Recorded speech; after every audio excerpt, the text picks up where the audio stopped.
कृष्णा और नियति की परीक्षा। कृष्णा और श्वेता का विवाह संतोषपूर्वक संपन्न हुआ।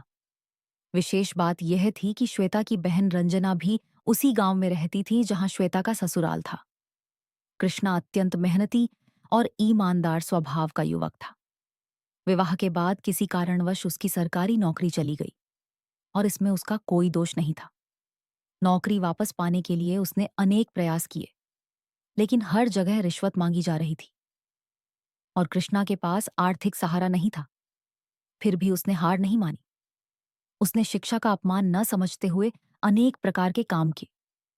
उसके पिता ने उसे जीवन का एक मूल मंत्र दिया था, कभी भी किसी के आगे हाथ मत फैलाना, और कृष्णा ने इसे हृदय में उतार लिया। उसने कभी अपने पिता से भी मदद नहीं मांगी। कहते हैं कि दुनिया अच्छे लोगों की ही अधिक परीक्षा लेती है। कृष्णा ने कभी ससुराल वालों के सामने झुकना स्वीकार नहीं किया, लेकिन नियति ने उसे कई चुनौतियां दी। उसकी पहली संतान, बेटी, दोनों हाथों से अपंग पैदा हुई। फिर भी कृष्णा टूटा नहीं। एक संस्था की मदद से उसने एलिजारोव पद्धति से ऑपरेशन कराया, जिससे एक हाथ कुछ हद तक ठीक हो गया। कड़ी मेहनत करके कृष्णा ने बेटी को हॉस्टल में पढ़ाई के लिए रखा। ऑपरेशन के समय एक भी रिश्तेदार उसे देखने नहीं आया, क्योंकि वह गरीब था। जीविका चलाने के लिए कृष्णा ने हाईवे सर्वे, पुराने शौचालयों का काम, ट्यूशन लेना आदि कई तरह के कार्य किए। एक बार उसका भाई सुजय घर बनाने के लिए पैसे मांगने आया, लेकिन श्वेता ने उसे मदद करने से मना कर दिया। उसी समय रंजना, साली ने भी घर के लिए पैसे मांगे और श्वेता ने इस बात पर वाद विवाद किया। फिर भी पत्नी की नाराजगी सहते हुए कृष्णा ने साली को पैसे दिए। कृष्णा के पड़ोस में उसके कॉलेज के प्रोफेसर किराए पर रहने आए। एक दिन उन्होंने देखा कि कृष्णा का शर्ट फटा हुआ है। उन्होंने तुरंत नया शर्ट लाकर दिया, लेकिन कृष्णा ने अत्यंत विनम्रता से उस शर्ट के पैसे लौटा दिए और उनसे केवल यह कहा कि बस मेरी पीठ थपथपा दीजिए और मुझे हिम्मत दीजिए कि मैं विपरीत परिस्थितियों में भी संघर्ष करता रहूं। एक बार कृष्णा को पीलिया हुआ। गलती से उसका रिपोर्ट किसी और का दे दिया गया, जिसमें सफेद पीलिया लिखा था। इस कारण पूरे वर्ष वह मानसिक और सामाजिक परेशानी सहता रहा। ससुराल पक्ष का कोई भी रिश्तेदार उसे देखने नहीं आया। अंततः एक सामाजिक संस्था के शिविर में सिद्ध हुआ कि उसे सफेद पीलिया था ही नहीं। कृष्णा शिक्षा से बहुत सुसंस्कृत था। दोनों ने निर्णय लिया कि जिसे नौकरी मिलेगी, दूसरा उसकी सहायता करेगा।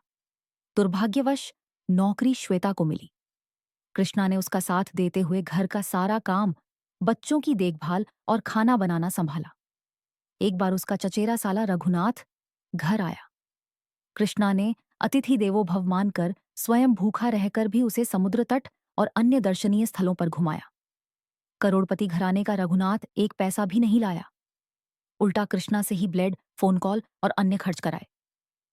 श्वेता ने सास की तरह व्यवहार कर कृष्णा का अपमान किया। इससे रघुनाथ जैसा मेहमान भी कृष्णा का सम्मान न कर सका। कुछ दिनों बाद श्वेता के माता पिता आए। कृष्णा ने उन्हें भी आदर से घुमाया, लेकिन एक दिन श्वेता ने सबके सामने उससे पैसे मांगे और जब कृष्णा ने साफ कहा कि उसके पास पैसे नहीं हैं, तो वह क्रोधित हो गई। कृष्णा ने अपना एटीएम कार्ड देते हुए कहा, लो, जाकर देख लो इसमें पैसे हैं या नहीं। श्वेता अपने माता पिता को बड़े शहर घुमाना चाहती थी, परंतु रघुनाथ अब भी अभी गया था, इसलिए कृष्णा के पास पैसे नहीं थे। फिर भी श्वेता अपने माता पिता के साथ निकल गई। उन्होंने मिलकर भोजन किया, लेकिन कृष्णा को खाने के लिए नहीं बुलाया। यह देखकर पड़ोसी मित्र ने उसे जबरदस्ती घर ले जाकर भोजन कराया। कृष्णा ने उससे भी कहा, कृपया यह बात किसी को मत बताना। अगले ही दिन श्वेता के माता पिता ने उससे झगड़ा किया और अपनी बेटी के कान भरकर कृष्णा को घर से निकाल दिया। वे यह भूल गए कि जब श्वेता को इंटरव्यू के लिए दिल्ली जाना पड़ा था, तब कृष्णा ने ओवरटाइम काम करके उसके लिए पैसे जुटाए थे। कृष्णा ने कभी किसी रिश्तेदार, मित्र या पत्नी पर निर्भर न रहते हुए अपनी बेटी, पत्नी और स्वयं का भी स्वाभिमान बनाए रखा। लेकिन उसके जीवन में रिश्तेदारों की स्वार्थपरता और पत्नी की गलतफहमियों ने दुहक ही बढ़ाया। मूल्यपरक विचार दोषी कौन? श्वेता। क्योंकि उसने कभी पति की भावनाओं, मेहनत और परिस्थिति का सम्मान नहीं किया। सास ससुर, क्योंकि उन्होंने दामाद की सच्चाई को नजरअंदाज कर बेटी के कान भर दिए। रघुनाथ, क्योंकि वह अमीर होकर भी मेहमान नवाजी का गलत फायदा उठाकर गया। समाज, क्योंकि गरीब आदमी की विपत्ति में कोई साथ नहीं देता। अच्छा कौन? कृष्णा।